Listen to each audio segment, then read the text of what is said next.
What if the creator of the universe, the one who spoke galaxies into existence, needs your money? What if the all-powerful, all-knowing, all-loving God is somehow short on cash? Temples dripping in gold, pastors flying private jets, donation boxes passed like sacred rituals, week after week after week. Is this faith or is it finance? Because here's the paradox. If God truly owns everything, the stars, the oceans, the very breath in your lungs, then why does he need your paycheck? Why does salvation come with a receipt? Why does eternal truth require a monthly subscription? We're told it's for the poor, for the mission, for the glory of God. But look closer. The poor stay poor. The mission grows vague, and the glory looks suspiciously like a mansion. What started as generosity has turned into obligation. What started as giving has become guilt.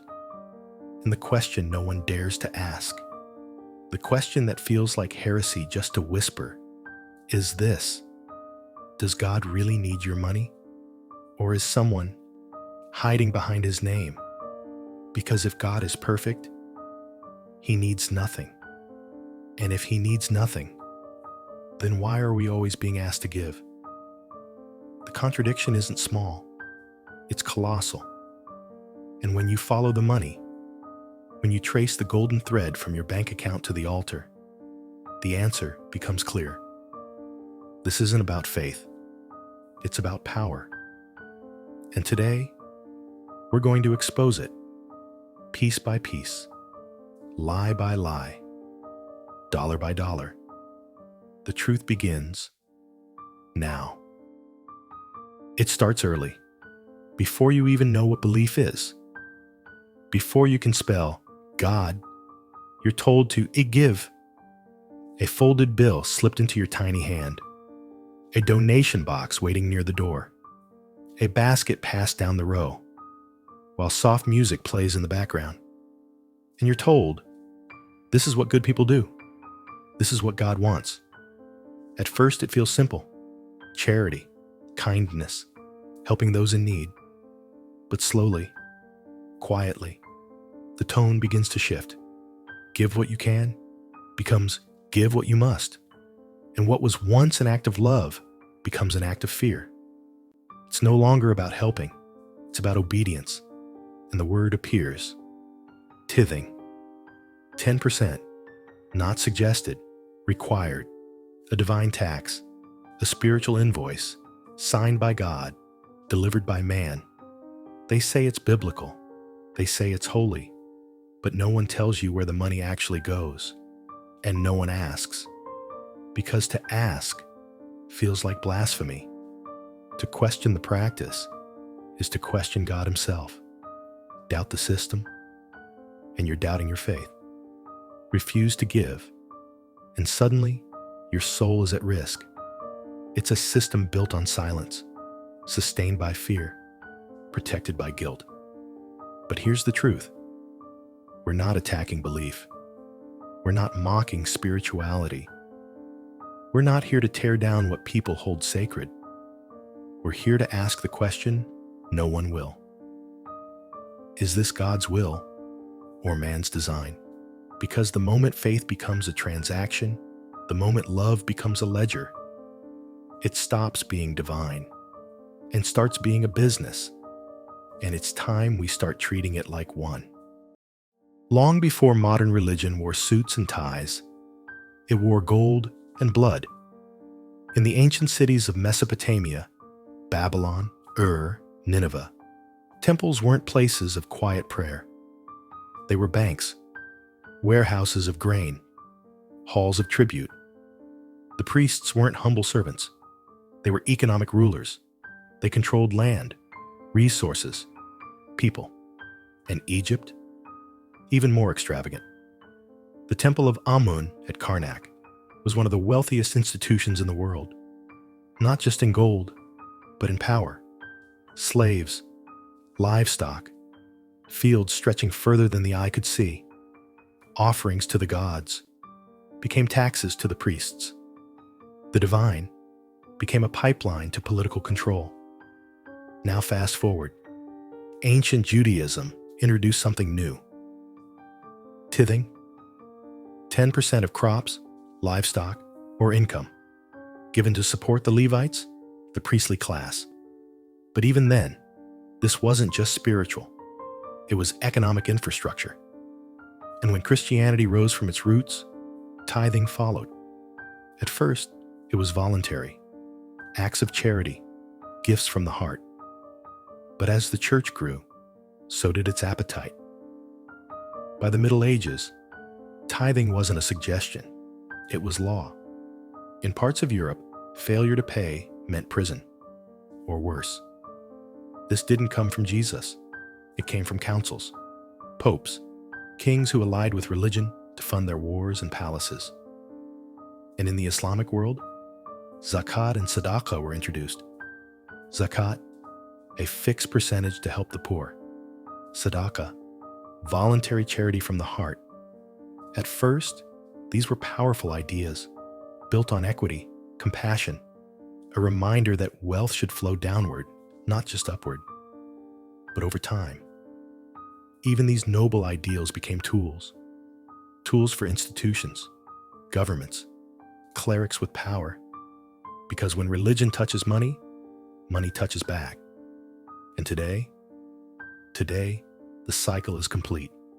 Mega churches worth tens of millions, preachers with private jets, designer suits, and vacation homes, mosques built with marble and chandeliers, while believers sleep on dirt floors, televangelists who promise healing for $99, seed offerings that bloom into Bentleys, but only for the preacher.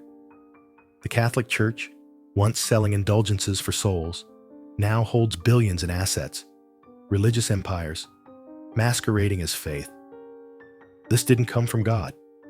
It came from institutions, from humans, from men who saw in faith a business model. Because when you cloak money in holiness, you can demand anything, and no one dares say no. But today, we are saying it. No. If you love God, give. It sounds innocent, even beautiful, a call to generosity, a sign of devotion. But beneath those words, there's something darker. Because love, real love, doesn't demand payment. And yet, in houses of worship across the world, this phrase echoes like a commandment. If you love God, give. Not because it helps the poor, not because it feeds the hungry, but because it proves your faith. The more you give, the more righteous you are. And if you don't, doubt, shame, punishment. You're told that giving isn't just good, it's necessary. Necessary for blessings, necessary for healing, necessary for salvation. You want your child to be safe? Give. You want your illness to be cured? Give. You want to break the curse in your life? Give. It's no longer charity. It's a transaction, a divine bribe. Heaven, for a small monthly donation. Hell, for those who hesitate. And then comes the seed money theology. The ultimate spiritual investment scheme. The more you give, the more God gives back. Plant a seed of faith, they say, and you'll reap a harvest. Give 100, receive 1,000. Give 1,000, receive a miracle. It sounds like hope, but it functions like bait, because when the harvest never comes, you're not allowed to blame the preacher, or the system, or the theology. You blame yourself. Your faith wasn't strong enough. Your heart wasn't pure enough. You didn't give enough.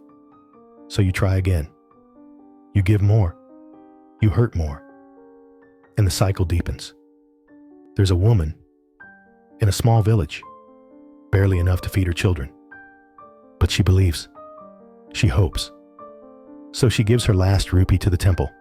The priest says, God will repay. She walks away with an empty stomach and a full heart. Days pass, weeks. The money doesn't return. The hunger stays. But still, she believes. Because to stop believing would mean facing a terrible truth. That this isn't generosity. It's spiritual extortion. Built on emotion. Fueled by fear. Wrapped in promises that never come true. And those who benefit, they know exactly what they're doing. Because guilt is powerful. Fear is persuasive. And hope is the perfect tool. If you love God, give. But maybe the real question is, if God loves you, why would he demand it?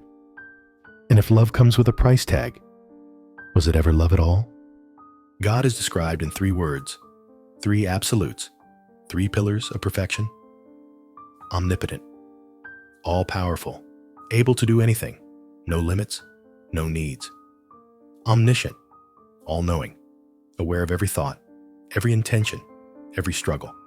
Omnibenevolent, all good, infinitely kind, overflowing with love and mercy. This is the highest omni-triad, the foundation of classical theism, the definition of the perfect God. But now, let's put that definition to the test. If God is omnipotent, then he needs nothing. Not food, not shelter, not gold, not $1 from your pocket, because needing implies lack, and lack implies imperfection. A being who needs cannot be all-powerful. If God is omniscient, then he knows your heart. He knows your love, your sincerity, your sacrifice. He wouldn't need proof in the form of paper. He wouldn't ask for a transaction to validate your devotion, because true knowledge requires no receipts.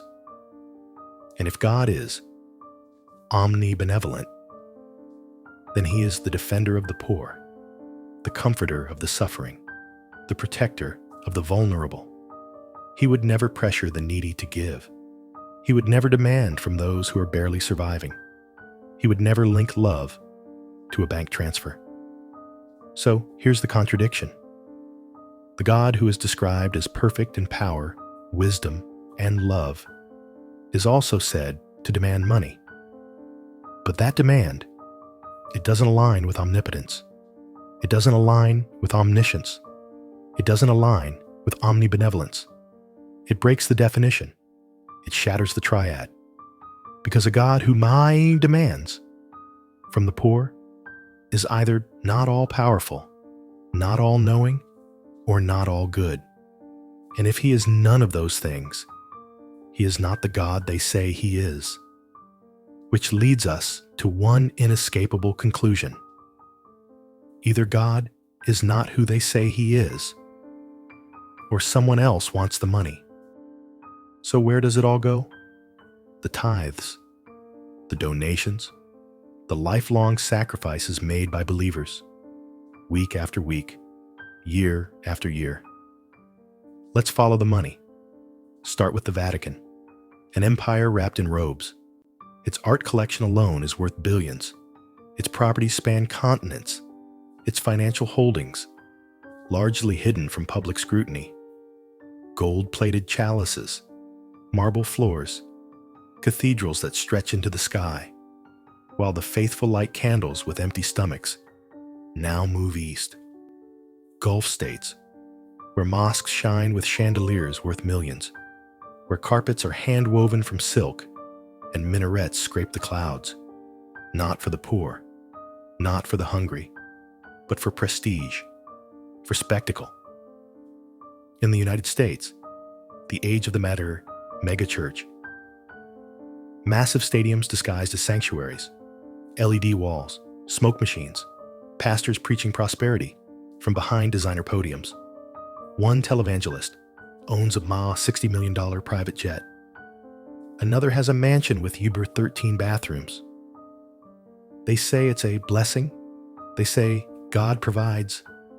But it's not God signing the checks. It's you.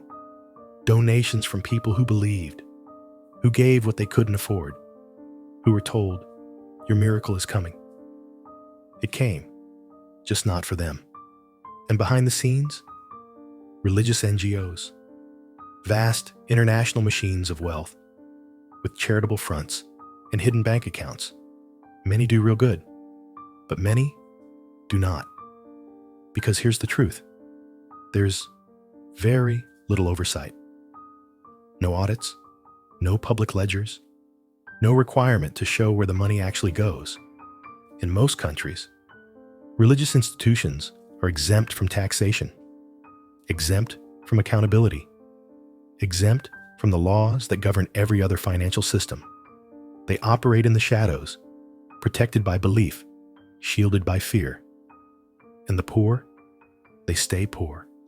They pray, they hope, they give again, believing that somewhere, somehow, their sacrifice will return. But it doesn't, because the system wasn't built to lift them up. It was built to keep them down and keep the money flowing up. This isn't a glitch, it's the design. A pyramid with divinity at the top and desperation at the bottom. And the higher you climb, the more gold you see, the more power, the more silence. So ask yourself, if this is truly about God, why is the system built like a business? And why does the money always move in the same direction? They call it a blessing, a divine reward, proof that God is at work. The preacher drives a luxury car. God is blessing him. He wears a watch worth more than your monthly rent. God is honoring his faith. He builds a mansion on the hill while you ride a bus to your third job. Touch not God's anointed, because in this system, wealth equals favor. Success means divine approval. Luxury means spiritual authority. But here's the twist. If you give and your life doesn't change, your bills pile up, your sickness remains, it's not the system's fault. It's yours. Your faith wasn't strong enough. You didn't believe hard enough. You held back in your heart. So what's the solution? Give again. And give more. Because the problem isn't the promise. It's you. And so the loop begins. You gave. Nothing happened. So you're told to give again. This time with more faith, more sacrifice, more pain. But no matter how much you give, you're always the one waiting. Waiting for the miracle. Waiting for the breakthrough. Waiting for the floodgates of heaven to open. And while you wait, they collect. They expand. They upgrade. They preach louder, from bigger stages, with shinier suits. And every word they speak points to the same illusion, that their prosperity is your proof that God is real. But if that's true, why does he only seem to favor the ones holding the microphone? Why does the blessing always flow in one direction? Because here's the truth. The only thing growing is their bank account. Why don't we speak up? Why don't we ask the question that echoes quietly in the back of every believer's mind? Where is the money going? Because we're afraid. Afraid of being seen as ungrateful. Afraid of being labeled as rebellious. Afraid of being cursed, punished, left behind by God. From the time we were children, we were told to obey, to trust, to never question what is holy. We learned early that doubt was dangerous, that silence was safer. And so, we stayed quiet. We saw the collection plates overflow, but we didn't ask who counted the cash. We saw the preacher's car get bigger, but we didn't ask who paid for it. We saw the poor still suffer, but we didn't ask why the blessings never reached them, because questioning felt like betrayal. To challenge the system was to challenge God himself. And no one wants to be the one who doubts. No one wants to be the one who gets left out of heaven, of family, of community. So we pretend, we smile, we give, we nod when told the money is for the kingdom, even when we're not sure what that kingdom looks like anymore. Many of us have been there, guilted, pressured, afraid. We've bitten our tongues to avoid being the black sheep. We've kept quiet to protect the peace. But silence doesn't serve truth, and fear doesn't protect faith. It protects manipulation. Because the greatest trick of all was convincing us that my asking questions was the sin, but it's not. The real sin is what happens when no one asks.